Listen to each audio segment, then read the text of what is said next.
On va parler cinéma ce matin avec un Marignanais. Il vient de publier une biographie sur Alain Delon. Bonjour Philippe Durand. Bonjour, bonjour. Bienvenue sur Maritima, vous êtes journaliste, écrivain. Alors, ce n'est pas la première fois que vous publiez un livre sur le cinéma, vous en avez déjà écrit, je crois, une cinquantaine. Alors, celui-ci est consacré à Alain Delon, il s'appelle Delon, un destin français. Il est d'ailleurs sorti hier, ce géant du cinéma nous a quittés le 18 août dernier. Cette biographie, vous l'avez écrite de son vivant. Alors, c'est peut-être pas un hommage posthume, parce que vous ne saviez pas qu'Alain Delon allait disparaître. Et non, ça a été une mauvaise surprise. J'avais entamé l'écriture de ce livre il y a presque une dizaine d'années, et puis voilà, là, il est enfin sorti, mais j'allais dire avec une petite tristesse, parce qu'on a quand même perdu Alain. Ouais, vous auriez évidemment certainement aimé qu'il le lise de son vivant. J'aurais aimé qu'il le lise et j'aurais aimé le rencontrer plus souvent, mais sur la fin de sa vie, c'était très difficile. Mais j'espère que, en tout cas, non pas lui avoir rendu hommage, mais avoir évoqué tous les aspects de sa fabuleuse carrière. Vous l'avez côtoyé quelquefois ? Oui, j'ai eu l'occasion de le rencontrer à plusieurs reprises et contrairement à la légende, c'était un homme charmant et très ouvert et très très attentif aux questions qu'on lui posait et à donner les bonnes réponses. C'était quelqu'un moi je trouvais ça très, très brillant. Alors votre livre, c'est un beau bébé de presque 900 pages, avec beaucoup de révélations sur ses amours, ses amitiés ou encore ses attitudes, ses comportements pendant les tournages. Alors sans vraiment tout dévoiler, ce matin, qu'est-ce qu'on découvre que l'on ne connaissait pas déjà sur Alain Delon ? J'allais dire, on découvre ses véritables personnalités, et Dieu sait si elle est multiple.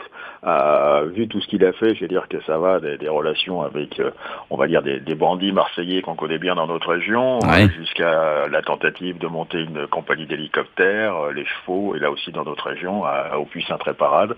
Enfin, c'est quelqu'un qui s'est démultiplié totalement, plus évidemment tous les films qu'il a fait, et dans ces films, il y a quelques chefs-d'œuvre qui sont totalement inoubliables. Et j'allais dire, rien que pour ces chefs-d'œuvre, il méritait un livre, mais avec tout ce qu'il a fait autour, ça justifie les 800 pages. Il paraît, alors est-ce que c'est une légende ? Il paraît qu'il avait été pressenti pour jouer le rôle de James Bond. Est-ce que c'est vrai ?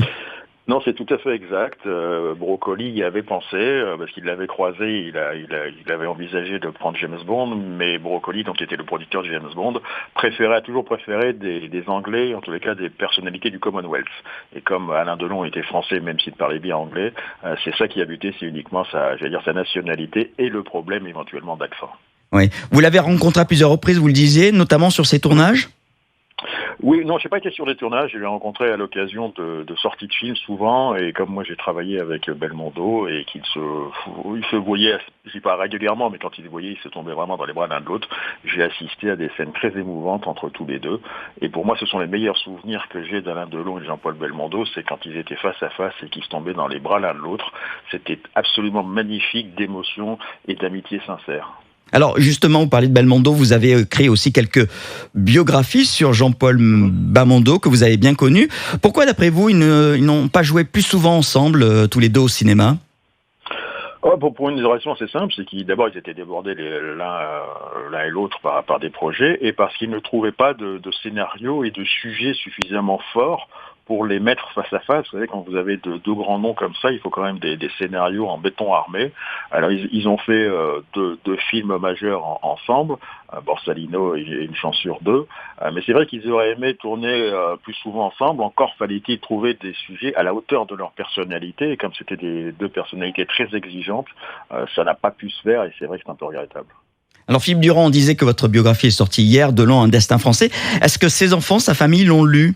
Vous l'avez envoyé avant la publication ? Non, vu les relations en ce moment avec la famille, j'ai préféré pas l'envoyer, parce que j'ai l'impression que les relations sont assez tendues au sein de la famille. Je sais pas, pour l'instant, il faut que je voie avec mon éditeur si on l'envoie. En tous les cas, ils finiront forcément par être au courant. Mais les enfants, c'est un autre problème dans le pied d'Alain Delon. Merci beaucoup Philippe Durand d'avoir été avec nous ce matin. On rappelle donc cette biographie fleuve consacrée à ce géant du cinéma. Ça s'appelle Delon, un destin français, et il est sorti hier. Merci Philippe. Merci et bonne journée à tous.